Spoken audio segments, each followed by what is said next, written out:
आपल्या प्रसार माध्यमावरती एक डॉक्टर किरण लामटे यांची एक बाईट प्रसारित झाली.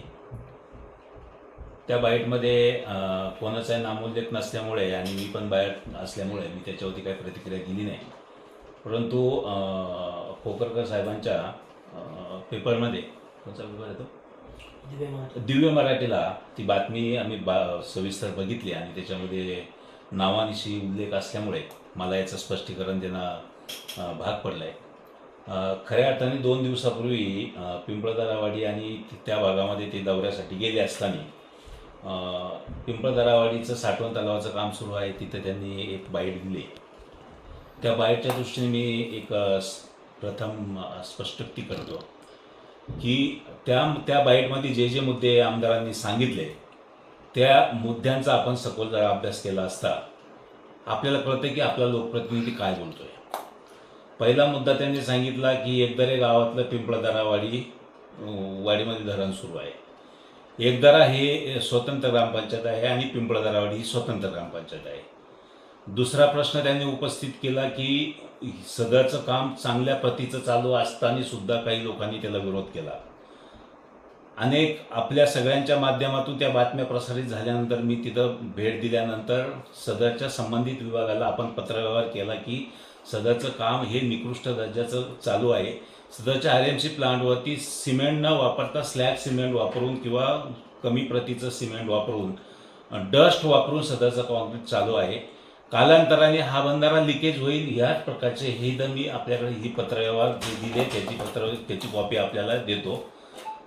दुसरा मुद्दा त्यांनी उपस्थित केला की तहसीलदाराला हाताशी धरून यांनी 3.25 कोटीचा दंड त्या संबंधित ठेकेदाराला केला. चौथा मुद्दा त्यांनी उपस्थित केला की मंत्रालयात मंत्र्यांना चुकीचे मिसगाईड करून संबंधित ठेकेदारावर कारवाई केली. मला एक सांगा, सदरच्या लोकप्रतिनिधीला हे सगळं बोलणं तुम्ही ऐकल्यानंतर एखादा शहाणा माणूस सुद्धा सांगत की ह्या प्रकारचं बावळट बोलणं कसं शोभतं का? की तुमचा तहसीलदारवर विश्वास नाही, तुमचा मंत्री महोदय जे काय मागतात त्याच्यावर विश्वास नाही. मग मला एक सांगा, तुमचं एवढा पुळका त्या ठेकेदाराचा का आला? तुम्हाला काय भेटलंय?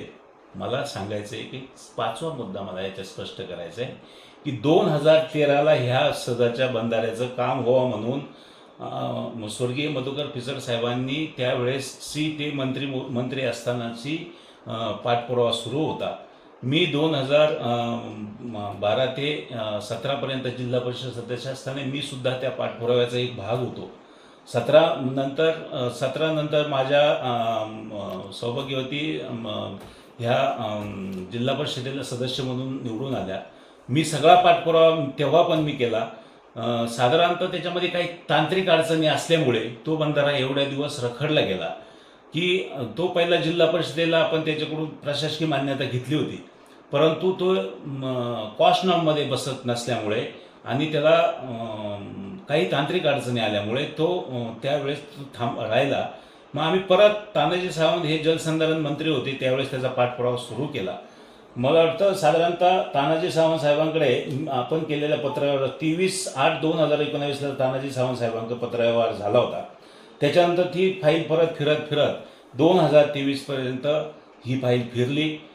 शिंदे साहेबांचं सरकार आलं, खासदार लोखंडे साहेब शिंदे साहेबांबरोबर गेले आणि त्यावेळेस आम्ही संजय राठोड साहेब जलसंधारण मंत्री असताना हा प्रस्ताव तातडीने पहिल्याच मीटिंगमध्ये पहिल्याच कॅबिनेटमध्ये हा प्रस्ताव काढला. आणि म्हणून ह्या लोकप्रतिनिधीला कुठलंही माहीत नाही, म्हणजे एखाद्याच्या बिंबीव जसं जांभळ पडतं तसा हा प्रकल्प मंजूर झाला आणि यांनी म्हणायचं माझ्या कार्यकाळामध्ये हा प्रकल्प होतोय. हे साफ चुकीचं आहे.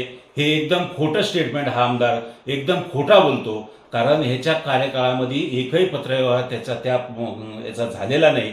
आणि झाला जरी असेल तर हा लोकप्रतिनिधी म्हणून त्या फाईलला त्याचा इन्क्लूड केला गेला असेल. 2013 ते 2023 असा मोठा 10 वर्षाचा कालावधीमध्ये पिंपळदरावाडी धरण हे फिरलं.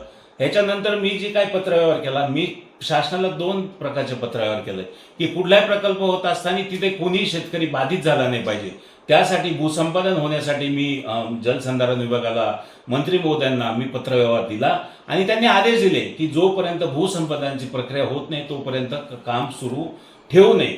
त्यानंतर जलसंधारण विभागाने शासनाला असं लिहून दिलं की आम्ही एक ठराविक लेवलपर्यंत आम्ही याचं काम करतो आणि तोपर्यंत भूसंपादनाची पण फाईल पुटअप करतो आणि मग भूसंपादनाची ज्यांचं ॲक्वायर्ड होतंय किंवा ज्यांना भूसंपादनाचा फायदा होईल त्यांना आम्ही भूसंपादन मिळू, ही सगळी कागद बोलताय. आणि म्हणून ही सगळं काम करत असताना ह्या लामटेंनी ज्या पद्धतीनं स्टेटमेंट केलं की मी त्याला विरोध करतो, 10 वर्ष मी विरोध काम केलंच नसतं ना. दुसरी गोष्ट, याला 3.25 कोटी रुपयाचा दंड ह्या ठेकेदाराला कसा झाला? बरं झाला तर ते शासन बघले, शासनाने तहसीलदार साहेबांनी ऑर्डर केली 3,25,00,000 त्याच्यामध्ये मी तक्रार दिली, मान्य मी तक्रार दिली. अशा आणि 4 तक्रारी होत्या. 4 तक्रारीनंतर एक तक्रारीचा पाठपुरावा म्हणून मी केल्यानंतर तहसीलदार साहेबांची टीम गेली. त्याच्यानंतर त्याला दंड केला. दंड केल्यानंतर त्यांनी भरायचा किंवा त्याच्यावरती अनेक आहे, त्याच्यावरती प्रांत साहेब आहे, त्याच्यावर जिल्हाधिकारी साहेब आहे, त्याच्यावरती शासन आहे. मला एक सांगा, प्रशासनामध्ये शासनाचं रिकव्हरी होत असताना आपला आमदार मोदी म्हणतो त्याला दंड झाला नाही पाहिजे. मग पाणी कुठं मुरतंय हे आपण शोधलं पाहिजे.